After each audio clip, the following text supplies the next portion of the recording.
Hallo zusammen, ich bin Nadine von blundergeschichten.ch und ich erzähle euch jetzt den ersten Teil der Geschichte «Der Gnagi und der Mond». Das Raketensofa. Es war einmal eine Maus, die hat Gnagi geheissen. Und der Gnagi, der war schon 3, 4, 5, 6 Mausjahre alt und mit 6 Mausjahren darf man auch schon in die Schule. Und das hat der Gnagi sehr gefreut, weil er ist nämlich sehr gerne in die Schule gegangen. Dort hat er nämlich jeden Tag etwas Neues lernen. Aber das Allerbeste an dieser Schule war der Heimweg. Weil auf dem Heimweg konnte er immer Sachen zusammensammeln und mit heimnehmen. Und das hat er so gerne gemacht, weil der Gnagi war nicht einfach irgendeine Maus. Nein, der Gnagi war ein Erfinder. Und was braucht so ein Erfinder? Ja, Sachen zum Zusammenbauen. Sonst kann er nichts erfinden. Ist ja logisch. Und darum hat er immer Sachen heimgenommen und in seinem Zimmer versorgt. Und in seinem Zimmer war immer ein riesen Puff. Dort sind Sachen gestanden, das könnt ihr euch gar nicht vorstellen, was er drinnen alles hatte. An einem Abend ist der Gnagi mit seiner ganzen Familie ans Nacht gehockt. Der Papi Maus hat nämlich ganz einen besonders stinkigen Stinkkäse mit heimgebracht. Und dann ist er plötzlich aufgestanden um das Fenster. Und dann hat er so an den Himmel hochgeschaut. Und der Mond, der hat so hell geschonnen. Und er war so gross an dem Tag, fast als könnte er ihn gerade anlangen. Und der Gnagi schaut dort rauf. Und dann dreht er sich um zu seiner Familie und sagt: «Der Mond, der ist so schön und gross. Den will ich mal von näher sehen.» Und dann hat er sich weggedreht, ist ins Zimmer, verschwunden, Türen zu, zack, Ruhe. Und dann hat er die ganze Nacht irgendetwas rumgeklüttert. Manchmal hat man gehört, eine Schraube so «Quick, quick, quick, quick». Dann hat er Sachen rumgeschoben, dann hat es gerumpelt. «Quick, quick, quick, quick». Die ganze Nacht. Am Morgen ist die Mausfamilie und zum Morgen gehückelt, der Gnagi nicht um. Und der Papi-Maus war gerade so am Zeitung lesen. Dann schielt er so über die Zeitung durch zur Zimmertüre vom Gnagi und sagt: «Na, wo ist der Bub wieder?» Und in dem Moment geht die Zimmertür auf und der Gnagi steht im Türrahmen. Mega verschudelt, die Haare, die haben in alle Seiten haben die Haare geschaut. Und dann schaut er so zu seiner Familie mit so Augenringen, weil er hat nämlich keine Minute geschlafen in dieser Nacht.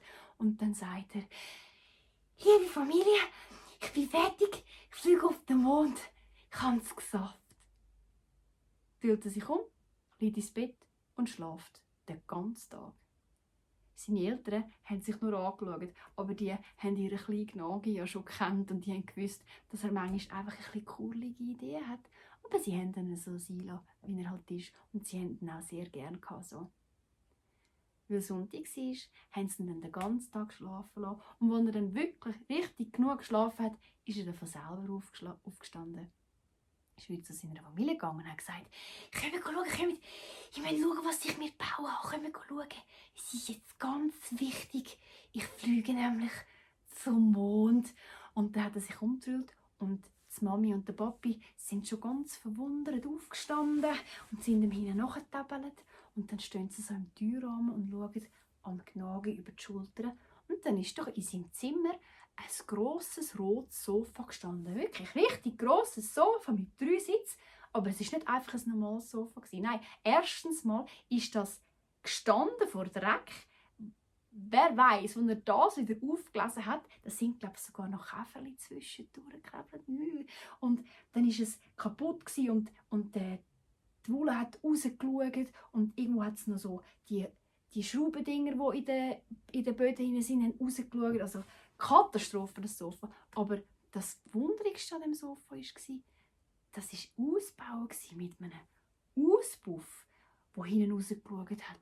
Und dann hat er ein Stellage über das Sofa ausgebaut. Da ist eine Giesskante dran gehangen, verschiedene Schnüre zum Ziehen, hat es eine Hupe dran gehabt und eine kleine Velolüte dran gehabt und 100'000 Knöpfe. Rote Knöpfe und schwarze Knöpfe, grosse Knöpfe, um so draufdrücken und ganz, ganz kleine Knöpfe. Und die einen haben blinkt und dann hat es so Regler und Schieber, alles voll mit diesen Reglern. Und man hat gar nicht so genau gewusst, was da für was war. Und der Vater ist im Türrahmen gestanden und schaut jetzt an und sagt: «Gespässig!» Und dann sagt der Gnagi. Ja, gell? Das ist mein Raketensofa. Mit dem fliege ich auf den Mond. Und seine Mami ist so da gestanden, hat ein bisschen angefangen zu giggeln und sagt, das sieht aber nicht aus wie eine Rakete. Und der Gnagi hat sie angeschaut und gesagt, was? Als ob das nur jemand könnte sagen, der überhaupt keine Ahnung hat. Und dann hat der Gnagi gesagt, Mutter, pack mir noch ein Zuckerbrot ein. Ich muss nachher gehen. Aber keine Angst, ich bleibe nicht so lange weg, ich will nur schnell schauen. Und dann ist die Mutter umgedreht und ist in die Küche gegangen und ist ein Zuckerbrötchen machen. Und in dieser Zeit hat der Gnagi auf den Knopf gedrückt und ist aufs Sofa raufgekumpelt. Und dann hat das angefangen zu zittern und stüben und ein Lärm hat das gemacht und alles hat gewackelt. Das ganze Maushaus hat gewackelt. Und dann macht es und dann ist es plötzlich still geworden. Und das Sofa ist etwa so viel über dem Boden geschwebt. Ganz mucksmüsli still. Und dann ist die Mutter zurückgekommen mit dem Zuckerbrötchen im Papiersack, so hat sie ihm nämlich immer mitgegeben und hat ihm das in die Hand gedrückt. Und der Gnagi hat es genommen und die Seitentasche und das Sofa versorgt, ist wieder runtergekommen, hat sich den Velohelm angelegt und dann hat er sich die Schützer angelegt von den Rollerblades, ist wieder zurück aufs Sofa und hat gesagt, so, es ist jetzt so weit, ich muss gehen. Aber macht euch keine Sorgen, ich passe gut auf. Und dann hat er am Seil gezogen, oben bei der Giesskante hat gezogen. Und dann ist wie von Zauberhand das Fenster vom Zimmer aufgegangen. Und das ganze Sofa hat wieder angefangen zu rütteln. Und dann ist es zu dem Fenster ausgeschwebt in den Himmel führen. Und die Mami und Papi Maus haben noch hinten nachgewunken. Tschüss, Gnagi, tschüss! Und der Gnagi ist geschwebt in den Himmel rauf und er ist immer kleiner und kleiner und kleiner geworden. Und irgendwann war er am Himmel ein Pünktchen, ganz mutzig klein und immer kleiner, kleiner, kleiner, kleiner. Und dann war er verschwunden. Das war Teil 1 vom Gnagi und dem Mond. Danke fürs Zuhören. Tschüss!